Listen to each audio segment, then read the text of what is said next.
Muchas gracias, muy amables. Debe ser de buen agüero que le ceda uno la palabra a la presidenta de la asociación. Espero que nos vaya bien. Yo quedé muy preocupado con el trabajo de Oscar, sobre todo porque me voy a tener que hacer una colonoscopia muy pronto. En el Hospital Universitario San Ignacio de la Pontificia Universidad Javeriana, en el servicio de gastroenterología, realizamos un trabajo motivado por nuestros residentes, quienes son realmente la fuente de nuestra inspiración para el trabajo científico. Y les agradezco por estar acá. Son las características clínicas y resultados de las intervenciones realizadas en pacientes con volvulus colónicos en nuestra institución en un periodo de 5 años.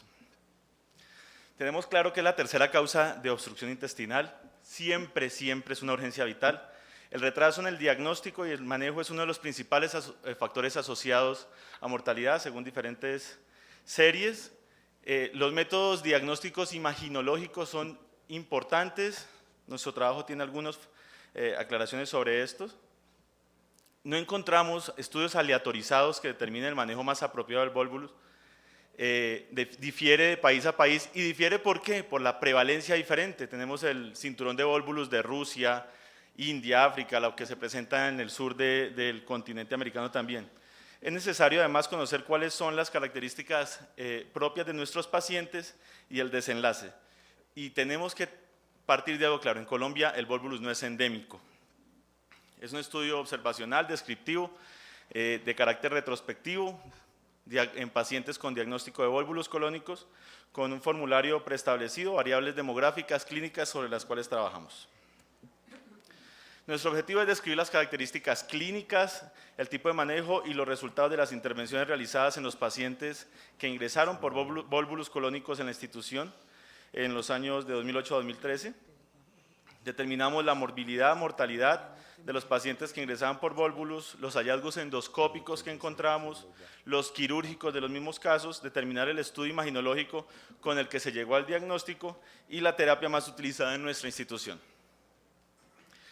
Quizá en esto, aunque vamos a hacer un poquito más de hincapié más adelante, está todo resumido.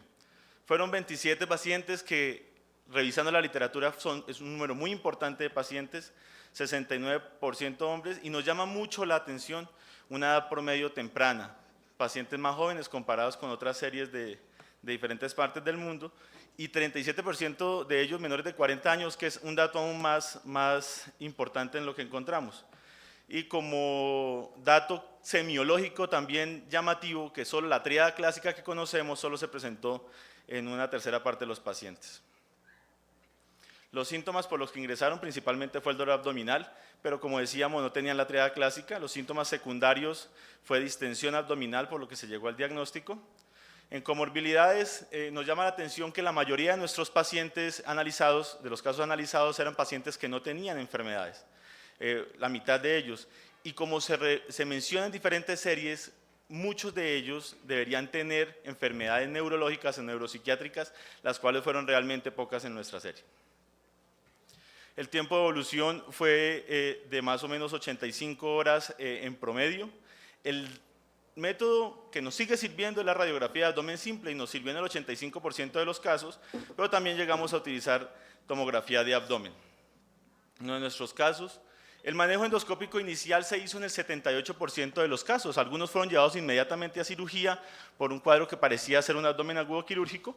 En ese momento, sin dar espera al manejo endoscópico, y fuimos exitosos en la resolución del volvulus en un 95%. Lo que más encontramos fueron dilatación, un 86%, edema 24% y solamente encontramos un 4% de casos con necrosis y cianosis en un 12%. El manejo quirúrgico urgente se hizo en un 36% de los casos, el hospitalario electivo en un 44%, algunos se pudieron diferir de manera ambulatoria pero rápida. En nuestra institución contamos con un servicio de coloproctología que nos colabora rápidamente con estos casos y fueron llevados rápidamente a cirugías, y nos llama la atención también la presencia de dolicocolon en la mitad de todos estos casos, que se reporta más alta en las diferentes series. En cuanto a la mortalidad, 4 pacientes fallecieron, 2 de ellos por causas inherentes al volvulus y al procedimiento quirúrgico, y otros 2 por causas inherentes al estar hospitalizado y estar muy graves, uno con una neumonía nosocomial y otro con un TEP, con otra comorbilidad asociada. el tiempo de evolución de los síntomas fue importante, aunque no estadísticamente significativo, pero sí se relacionó en los 4 casos de mortalidad. Como conclusiones, aunque conocemos que el profesor Gómez está realizando una serie importante de Volvulus, creemos que es la primera serie, no sé si salga primero la suya o la de nosotros, profesor Gómez, pero es la primera serie que se realiza en el país para describir estas características. Es una serie con un buen número de pacientes. Nos llama la atención la juventud de los pacientes que encontramos en la serie de Volvulus. Se manejó endoscópicamente de manera exitosa, con una tasa de éxito, como lo dijimos, superior al 95% y sin complicaciones inherentes a esta. Y una quinta parte de los pacientes presentó recurrencia temprana que pudo ser manejada nuevamente con métodos endoscópicos, lo que resalta en nuestro caso la necesidad de un tratamiento quirúrgico definitivo, idealmente durante la misma hospitalización, y como nosotros no realizamos la colocación de tubo endonal, pues no pudimos hacer ningún tipo de análisis de esto. Les agradecemos la atención, muy amables. Preguntas para el doctor Concha.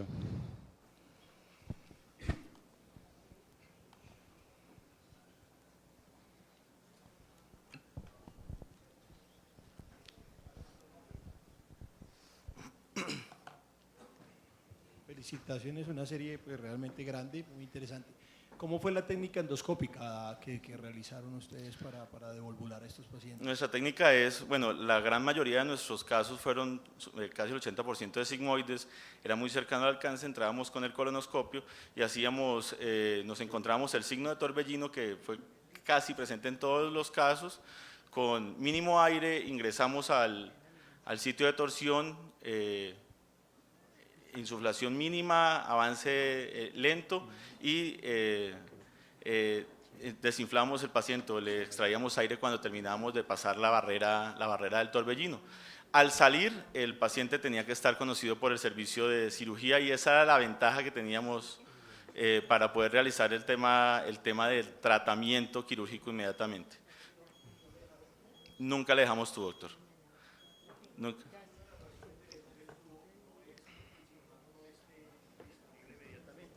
Es que mucho, pues, por lo menos en nuestra experiencia, la gran mayoría de los pacientes están en muy malas condiciones para ir a cirugía inmediatamente, están deshidratados, vienen muchos choqueados. Entonces la idea de dejarle el tubo es para reanimarlos y recuperarlos y llevarlos en a cirugía.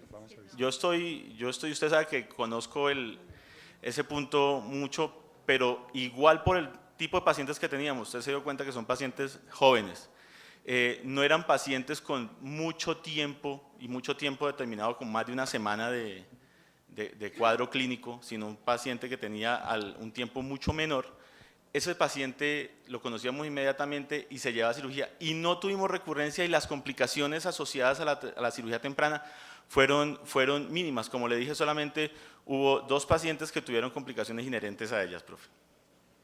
Última pregunta.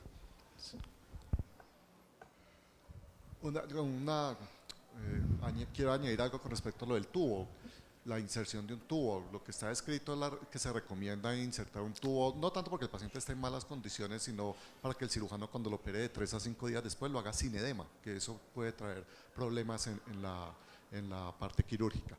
La pregunta, doctor, es, ¿tienen alguna definición objetiva de dolicosigmoides o de dolicocolon, como usted lo mencionó? Todos sabemos que eso es colon redundante, pero ¿hay una medida objetiva que uno diga, este sí tiene dolicocolon y este no?